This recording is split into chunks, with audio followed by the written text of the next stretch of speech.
Hello and very big welcome to Rehan's biology. मैं हूं रेहान खान। स्वागत है आप सबका बायोस्टैट्स के वीडियो की सीरीज़ में। ये हमारा दूसरा वीडियो है। पिछले वीडियो में हमने मीन के कैलकुलेशन के बारे में डिस्कस किया था और इस वीडियो में आज हम मोड, जिसको हिंदी में बहुलक कहते हैं, इसके कैलकुलेशन के बारे में डिस्कस करेंगे। जिन्होंने पिछला वीडियो नहीं देखा है मीन कैलकुलेशन के बारे में, प्लीज़ प्लेलिस्ट में जाकर आप वीडियो देखिए। 2 वीडियो में उसको एक्सप्लेन किया गया था।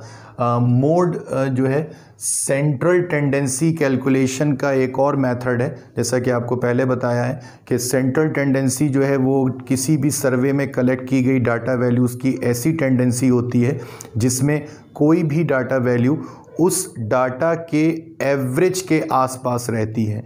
उससे कुछ पॉइंट प्लस या कुछ पॉइंट माइनस में हर आपको डाटा वैल्यू मिलेगी किसी भी सर्वे में कलेक्ट किए गए डाटा में। तो जो भी हमें सेंट्रल टेंडेंसी या आमतौर पर जिसको हम एवरेज या औसत कहते हैं, उसको कैलकुलेट करने की जो विधियां दी गई हैं, तो मीन के अलावा एक और विधि जो है वो मोड है। लेकिन मीन और मीडियन के कंपैरिजन में ये कैलकुलेशन मेथड थोड़ा ज़्यादा कॉम्प्लिकेटेड है और काफ़ी जगह पर इसका इस्तेमाल इसके कॉम्प्लिकेशंस की वजह से नहीं किया जाता है। आइए देखते हैं क्या होता है मोड। हिंदी में बहुलक कहते हैं। आपके लिए परिभाषा भी उसकी बहुत इंपॉर्टेंट है ऑब्जेक्टिव क्वेश्चन के पॉइंट ऑफ व्यू से। डाटा वैल्यू और वेरिएबल विद हाईएस्ट और मैक्सिमम फ्रीक्वेंसी इज मोड। तो जो भी आपने सर्वे में डाटा कलेक्ट किया है और उस डाटा की वो वैल्यू, जिसको हम वेरिएबल भी कहते हैं, जिसकी फ्रीक्वेंसी सबसे ज़्यादा होगी, वो उस डाटा का मोड होगी। तो सिंपलेस्ट लैंग्वेज याद रखिएगा, किसी भी डाटा में कलेक्ट की गई वैल्यूज़ में से जिस वैल्यू की फ्रीक्वेंसी सर्वाधिक होगी, मैक्सिमम फ्रीक्वेंसी जिसकी होगी, उसको हम मोड या बहुलक कहेंगे। जो डाटा वैल्यूज़ आपको मिलती हैं किसी भी सर्वे में, अक्सर वो या तो यूनी मॉडल होती हैं या बाई मॉडल होती हैं। यूनी मॉडल का मतलब ऐसी डाटा वैल्यूज़ जिनका एक सिंगल मोड होता है, यानी कि उन डाटा वैल्यूज़ में से केवल एक वैल्यू ऐसी होती है जिसकी फ्रीक्वेंसी सबसे ज़्यादा होती है। तो ऐसी डाटा वैल्यूज़ जो हैं यूनी मॉडल कहलाती हैं, यानी कि सिंगल मोड वाली। लेकिन कुछ डाटा वैल्यूज़ ऐसी भी होती हैं जिनमें एक से ज़्यादा डाटा वैल्यू जो हैं वो मैक्सिमम फ्रीक्वेंसी वाली होती हैं और ऐसी डाटा वैल्यूज़ को कहते हैं बाई मॉडल। तो by model means data values with 2 modes. तो किसी भी डाटा वैल्यू में आपको एक से ज़्यादा वैल्यू मैक्सिमम फ्रीक्वेंसी वाली दिखेगी, वो बाई मॉडल डाटा कहलाएगा। अगर यूनी मॉडल डाटा है, यानी कि जिसमें केवल एक ऐसी डाटा वैल्यू है जिसकी आपको सर्वाधिक फ्रीक्वेंसी दिखाई दे रही है, उसको कैलकुलेट करने के लिए सिंपलेस्ट मेथड है जिसको इंस्पेक्शन मेथड कहते हैं। यानी कि आप इंस्पेक्ट करके देख कर ही बता सकते हैं कि इस डाटा का मोड क्या होगा। तो इस तरह के मेथड में पहले एक फ्रीक्वेंसी टेबल बनाई जाती है। A frequency table is prepared and value with highest frequency will be mode of data. तो आपको सिंपल जो डाटा दिया है अलॉन्ग विद फ्रीक्वेंसी, उसको एक सर्टेन ऑर्डर में एक निश्चित क्रम में रखिए और उसके बाद उनकी फ्रीक्वेंसीज को अरेंज कीजिए और सिंपली आप देखकर बता देंगे कि जो ऐसी वैल्यू है जिसकी फ्रीक्वेंसी सबसे ज़्यादा है वही उस डाटा का मोड होगी। तो आपके सामने ये कुछ डाटा वैल्यूज़ हैं किसी सर्वे में ऑब्टेन की गई। ये फिलहाल किसी सीक्वेंस में नहीं है, तो इनको हम एक असेंडिंग ऑर्डर में रखते हैं। तो असेंडिंग ऑर्डर के अकॉर्डिंग जो यहाँ पर वैल्यूज़ दी थी उनको अगर हम रखें तो 36, 38, 40, 42, 44, 46, 48, 50, ये इनका एक ऑर्डर हो गया। अब इनको हम एक 2 सीरीज़ वाली टेबल में अरेंज करेंगे। ऊपर की जो सीरीज़ है, जो ऊपर की रो है, इसमें ये डाटा वैल्यूज़ को हमने रखा है और उसके बाद यहाँ से हम ये काउंट करके देखेंगे कि कौन सी डाटा वैल्यू जो थी वो सर्वे डाटा में कितनी बार आई थी, यानी कि उसकी फ्रीक्वेंसी क्या थी। तो जैसे 36, ये इस सीरीज़ में 36 जो है वो एक बार आई है वैल्यू, तो इसकी जो फ्रीक्वेंसी है वो 1 है। 38 वो इस सीरीज़ में जो है वो 2 बार आई है, 38, तो इसकी फ्रीक्वेंसी 2 हो गई। 40, ये इस डाटा वैल्यू की सीरीज़ में 43 बार रिपीट हुआ है। 40, 40, 40, तो इसकी डाटा वैल्यू जो है, सॉरी इसकी जो फ्रीक्वेंसी है वो 3 है। 42 ये इस डाटा वैल्यू की सीरीज में केवल एक बार आया है तो इसकी फ्रीक्वेंसी 1 है। 44 केवल एक बार है, इसकी फ्रीक्वेंसी भी 1 है। 46 ये एक बार है, इसकी फ्रीक्वेंसी भी 1 है। 48 ये भी एक बार है और 50 ये भी एक बार है तो इसकी फ्रीक्वेंसी भी 1 है। अब आपके सामने ये एक डबल सीरीज हो गई और इसमें ये फ्रीक्वेंसीज हैं और ये डाटा वैल्यूज़ हैं जो ये बता रही हैं कि इस सर्वे की डाटा वैल्यूज़ में कौन सी वैल्यू आपको कितनी बार रिपीट होती दिखी है, यानी कि उसकी फ्रीक्वेंसी कितनी है। सिंपली आप यहाँ से देखकर बता सकते हैं कि इन डाटा वैल्यूज़ में से 40 ऐसी डाटा वैल्यू है जिसकी फ्रीक्वेंसी जो है वो सबसे ज़्यादा है और इसी के लिए ये डाटा वैल्यू जो है 40 वो इस पूरे डाटा का मोड हो जाएगी। तो ये मोड 40 जो है वो आपने केवल फ्रीक्वेंसी को ऑब्जर्व करके, इंस्पेक्ट करके, देखकर आपने बता दिया। ये इंस्पेक्शन मेथड है, सिंपलेस्ट मेथड है ये मोड को कैलकुलेट करने का। लेकिन ये मेथड वहाँ अप्लाई होगा जहाँ पर आपके पास डाटा जो है वो यूनिमोडल है, सिंगल मोड वाला है। इसमें केवल एक फिगर ऐसी थी जिसकी फ्रीक्वेंसी मैक्सिमम थी, तो ये यूनिमोडल डाटा था। लेकिन हमारे पास एक और डाटा है, वो बाई मोडल डाटा है। और बाई मोडल डाटा में यानी कि जिन डाटा वैल्यूज़ में से 2 वैल्यू कम से कम ऐसी होती हैं जिनकी फ्रीक्वेंसी मैक्सिमम होती है, तो उस तरह के डाटा वैल्यू के लिए जो आपको मोड कैलकुलेट करना होता है उसके लिए मेथड कहलाता है ग्रुपिंग मेथड। तो ग्रुपिंग मेथड में आप किसी भी बाई मोडल डाटा के लिए मोड कैलकुलेट करते हैं। हाईली कॉम्प्लिकेटेड मेथड है ये, बहुत ज़्यादा कॉम्प्लिकेटेड और बहुत ज़्यादा इसमें टाइम भी लगता है कैलकुलेशन में, और इसीलिए अक्सर मोड जो है इस मेथड का इस्तेमाल सेंट्रल टेंडेंसी को कैलकुलेट करने के लिए नॉर्मली बायोलॉजिकल या जेनेटिकल प्रॉब्लम्स में नहीं किया जाता है। जो वैल्यूज़ आपको यहाँ पर दी गई हैं 36, 38, 40, 42, 44, 46, 48, 50 और उनकी फ्रीक्वेंसी भी साथ में दी गई है। तो फ्रीक्वेंसी में आप देखिए 40 की फ्रीक्वेंसी भी 3 है, 42 की फ्रीक्वेंसी भी 3 है। तो ये दोनों ऐसी डाटा वैल्यूज़ हैं जिनकी फ्रीक्वेंसी बाकी सबके कंपैरिजन में ज़्यादा है, मैक्सिमम है, लेकिन दोनों की फ्रीक्वेंसी आपस में बराबर है।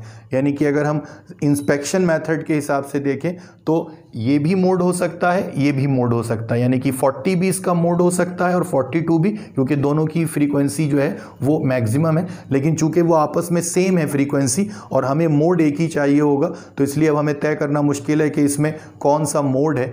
तो 40 और 42 में से इस डाटा का मोड कौन सा है, उसके लिए हमें एक चार्ट या एक इस तरह की टेबल बनानी होगी। और ये टेबल जो है उसमें कुल मिलाकर आप 8 कॉलम बनाएंगे।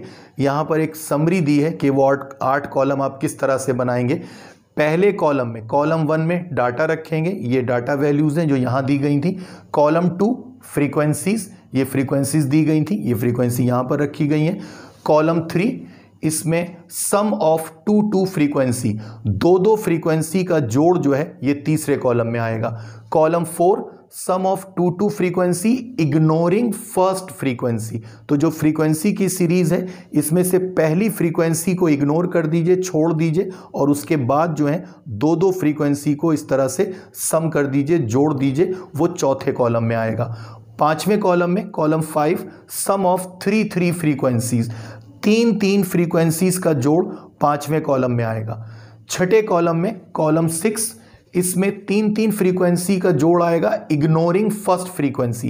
पहली फ्रीक्वेंसी को छोड़ दीजिए, फर्स्ट को, और 1 2 3 3 फ्रीक्वेंसी को जोड़कर आप उसको छठे कॉलम में रखेंगे। सातवें कॉलम में, 6th कॉलम में जो है, सॉरी 7th कॉलम में जो है sum of 3 frequencies ignoring first 2 frequencies. पहली 2 फ्रीक्वेंसीज को छोड़ दें और उसके बाद 3 फ्रीक्वेंसी का जोड़ करें, ये 7वें कॉलम में आएगा।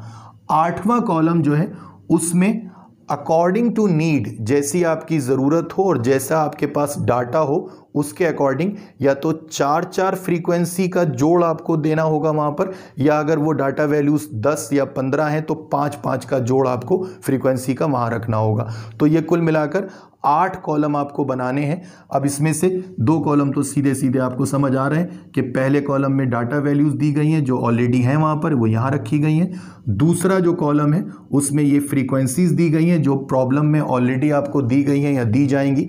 अब तीसरे कॉलम की बात, और तीसरे कॉलम में कहा था कि सम ऑफ 2 फ्रीक्वेंसीज, तो 2 फ्रीक्वेंसी को जोड़कर तीसरे कॉलम में रखेंगे। तो 1 + 1 2, 3 + 3 6, 2 + 1 3, 1 + 1 2, तो ये तीसरा कॉलम हो गया। चौथे कॉलम में 2 फ्रीक्वेंसी को जोड़ेंगे लेकिन पहली फ्रीक्वेंसी को छोड़ देंगे, इग्नोरिंग फर्स्ट फ्रीक्वेंसी। तो पहली फ्रीक्वेंसी हमारी ये है, इसको छोड़ देंगे, लेकिन उसके बाद अगली 2 फ्रीक्वेंसी को जोड़ेंगे। तो इसको छोड़ने के बाद इन दोनों फ्रीक्वेंसी को जोड़ेंगे तो 1 + 3 4, 3 + 2 5, 1 + 1 2, ये आपका चौथा कॉलम हो गया। पांचवें कॉलम में सम ऑफ 3 फ्रीक्वेंसीज, तो 1 2 3 1 2 3 फ्रीक्वेंसीज, इनको आप सम करेंगे, इनको जोड़ेंगे तो 3 + 2 5, 3 + 2 + 1 6, तो ये आपका पांचवा कॉलम हो गया। छठे कॉलम में, सिक्स्थ कॉलम में 3 फ्रीक्वेंसी इग्नोरिंग फर्स्ट फ्रीक्वेंसी, तो पहली फ्रीक्वेंसी को छोड़ दीजिए और उसके बाद 1 2 3 फ्रीक्वेंसीज को आप जो है काउंट करेंगे और उनको सम कर देंगे। तो 1 + 3 + 3 मीन्स 7, और उसके बाद अगली 3 फ्रीक्वेंसीज को 2 + 1 + 1, ये 4 आ गया। 7th कॉलम जो है, उसके बाद आपको 8th कॉलम में जो है वो आपको जो है वो इन फ्रीक्वेंसीज के नंबर के अकॉर्डिंग आपको उनकी ग्रुपिंग करनी है, और वो ग्रुपिंग जो आप करेंगे उसमें 1 2 3 4 फ्रीक्वेंसीज को हम जोड़ेंगे, 8 आएगा, और नेक्स्ट 4 को जोड़ेंगे तो फिर 5 आएगा। तो ये आपका 8th कॉलम हो गया। तो ये टोटल जो आपके 8 कॉलम बनाए गए हैं, इन कॉलम में ये फ्रीक्वेंसीज को अलग अलग तरह से सम अप करके रखा गया है, लेकिन अभी भी हमें पता नहीं चल पा रहा है कि इसमें मोड हम कैसे निकालेंगे। तो ये कॉलम बनाने के बाद एक एनालिसिस टेबल बनाई जाएगी, और एनालिसिस टेबल में दूसरे कॉलम से लेकर 8वें कॉलम यानी कि सेकंड कॉलम से लेकर 8th कॉलम में मैक्सिमम फ्रीक्वेंसी वाली वैल्यू कौन सी है उसको रखेंगे। तो ये एक सिंपल एनालिसिस टेबल बनी हुई है, और इस टेबल में जो आपको दिखाया जा रहा है सेकंड कॉलम ये है, और इसमें मैक्सिमम फ्रीक्वेंसी किसकी है 40 और 3, ये इसके अकॉर्डिंग 42। तो मैक्सिमम फ्रीक्वेंसी यहाँ सेकंड कॉलम में 2 हैं, 3 और 3, और ये 3 है 40 के लिए और ये 3 है 42 के लिए। तो इस कॉलम के अकॉर्डिंग मैक्सिमम फ्रीक्वेंसी वाली जो फिगर है वो 40 और 42 हैं। तो यहाँ पर वही लिखा गया 40 और 42। थर्ड कॉलम में मैक्सिमम फ्रीक्वेंसी है 6, और ये मैक्सिमम फ्रीक्वेंसी आई है इन दोनों फिगर के सम से, और ये दोनों फिगर जो हैं वो इन वैल्यूज़ के लिए हैं। तो 40 और 42 के लिए ही मैक्सिमम फ्रीक्वेंसी थर्ड कॉलम में है, तो 40 और 42।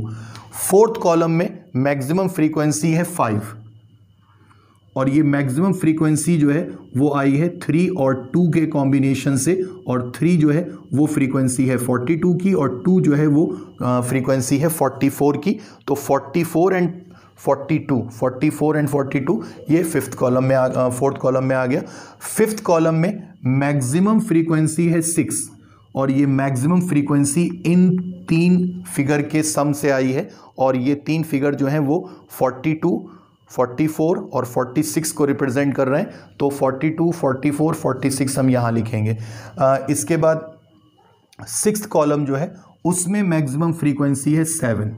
सिक्स्थ कॉलम में 7 जो है वो मैक्सिमम फ्रीक्वेंसी है, और ये 7 जो मैक्सिमम फ्रीक्वेंसी आई है वो फ्रीक्वेंसी तीन फ्रीक्वेंसी फिगर्स को जोड़कर या उनके सम अप के बाद आई है, जिसमें हमने पहले फ्रीक्वेंसी को छोड़कर इग्नोर करके अगली तीन फ्रीक्वेंसी को सम किया था।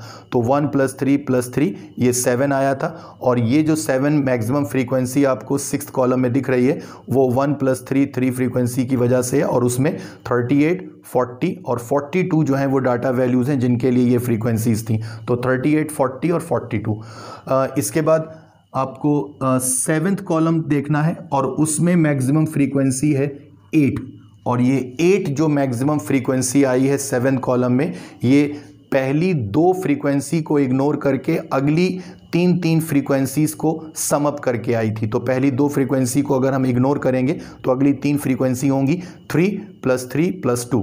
तो उसके अकॉर्डिंग ये 8 फ्रीक्वेंसी जो आई है वो 3 मीन्स 40, 3, 42, 2, 44। तो इन डाटा वैल्यूज़ के लिए ये फ्रीक्वेंसी थी जिनके सम से या जोड़ से ये 8 फ्रीक्वेंसी मैक्सिमम आई थी 7 कॉलम में। तो 40, 42, 44, 40, 42, 44 ये डाटा वैल्यूज़ वो हैं जिनके लिए ये 8 मैक्सिमम फ्रीक्वेंसी थी। आखिरी कॉलम को देखिए 8th को, उसमें मैक्सिमम फ्रीक्वेंसी है 8, और ये 8 मैक्सिमम फ्रीक्वेंसी जो है वो 1, 2, 3, 4 शुरुआत की 4 फ्रीक्वेंसीज को जोड़कर आई है। चूंकि यहाँ पर 8 फ्रीक्वेंसी थी इसलिए हमने उनको 4-4 के ग्रुप में जोड़ा है। तो 1, 2, 3, 4 इनके जोड़ से ये 8 आया, और 2 + 1 + 1 + 1 ये लास्ट की 4 फ्रीक्वेंसीज के जोड़ से 5 आया है। तो ये 8 जो है वो मैक्सिमम फ्रीक्वेंसी है, और वो इन फ्रीक्वेंसीज के जोड़ से आई थी, और ये फ्रीक्वेंसीज रिप्रेजेंट कर रही हैं 42 को, 40 को, 38 को और 36 को। तो 36, 38, 40 और 42। अब आप ये ऑब्जर्व कीजिए कि जो ये एनालिसिस टेबल बनी है इसमें वो कौन सी डाटा वैल्यू है जो हर कॉलम में मैक्सिमम फ्रीक्वेंसी को रिप्रेजेंट कर रही है। तो यहाँ पर देखने से ही पता चल रहा है कि 42 एक ऐसी डाटा वैल्यू है जो हर कॉलम में मैक्सिमम फ्रीक्वेंसी को रिप्रेजेंट करने वाली डाटा वैल्यूज़ में शामिल है। ये 2nd कॉलम में भी है, 3rd में भी है, 4th में भी है, 5th में भी है, 6th में भी है, 7th में भी है और 8th में भी है। तो इसलिए इस पूरे डाटा वैल्यू का जो मोड होगा वो 42 होगा, और ये जो है बाई मॉडल डाटा था जिसमें हमें 40 और 42 दोनों की मैक्सिमम फ्रीक्वेंसी मिल रही थी। लेकिन इस टेबल और एनालिसिस टेबल के कैलकुलेशन के बाद ये कंफर्म हो जाता है कि इन दोनों में से 42 जो है वो इस डाटा का मोड है। तो बाई मॉडल डाटा अगर आपके पास है, यानी कि ऐसा डाटा जिसमें 2 मोड वैल्यूज़ हैं, उनके कैलकुलेशन का जो बहुत कॉम्प्लिकेटेड मेथड है उसके अकॉर्डिंग आप इस तरह से कैलकुलेट कर सकते हैं। इसके अलावा कुछ और मेथड भी पॉसिबल हो सकता है, बहुत शॉर्ट टर्म मेथड होता है। अगर आपको मोड कैलकुलेट करना है और इस तरह के आप किसी कैलकुलेशन से बचना चाहते हैं तो आपके पास मान लीजिए मीन और मीडियन, ये दो आपके पास डाटा वैल्यूज़ पहले से मौजूद हैं। तो ऐसी कंडीशन में अगर आपसे कहा जाता है मोड कैलकुलेट करें, तो जो आपके पास मीडियन डाटा वैल्यू है या जो आपके पास किसी डाटा का मीडियन है उसको 2 टाइम्स कर दीजिए, दुगना कर दीजिए, और जो उस डाटा वैल्यूज़ का मीन आपके पास है उसको 3 गुना कर दीजिए, और 2 मीडियन में से 3 मीन घटा दीजिए। यानी कि जो आपके पास डाटा वैल्यूज़ का मीडियन और मीन था उसमें मीडियन को दुगना किया 2 टाइम्स और मीन को 3 गुना किया, और 2 मीडियन में से 3 मीन घटा दिए, जो वैल्यू आपके पास आएगी वो मोड है। तो इस तरह से भी आप कैलकुलेट कर सकते हैं। अगर आपके पास किसी सर्वे के डाटा वैल्यूज़ का मीडियन है और मीन है और आपसे कहा जाता है इसका मोड आप कैलकुलेट करिए, तो आप सिंपली एक लाइन में इस तरह से कैलकुलेट करके भी बता सकते हैं। तो डेफिनेटली ये मीन के और मीडियन के कंपैरिजन में थोड़ा ज़्यादा कॉम्प्लिकेटेड मेथड है, लेकिन फिर भी आपके लिए ये एटलीस्ट ऑब्जेक्टिव क्वेश्चन के पर्पज़ से ये डेफिनीशन बहुत इंपॉर्टेंट है, इसको ज़रूर ध्यान रखिएगा। अगले वीडियो में हम मीडियन को डिस्कस करेंगे, तो प्लीज़ देखते रहिए रेहान्स बायोलॉजी को, जुड़े रहिए, शेयर कीजिए, लाइक कीजिए।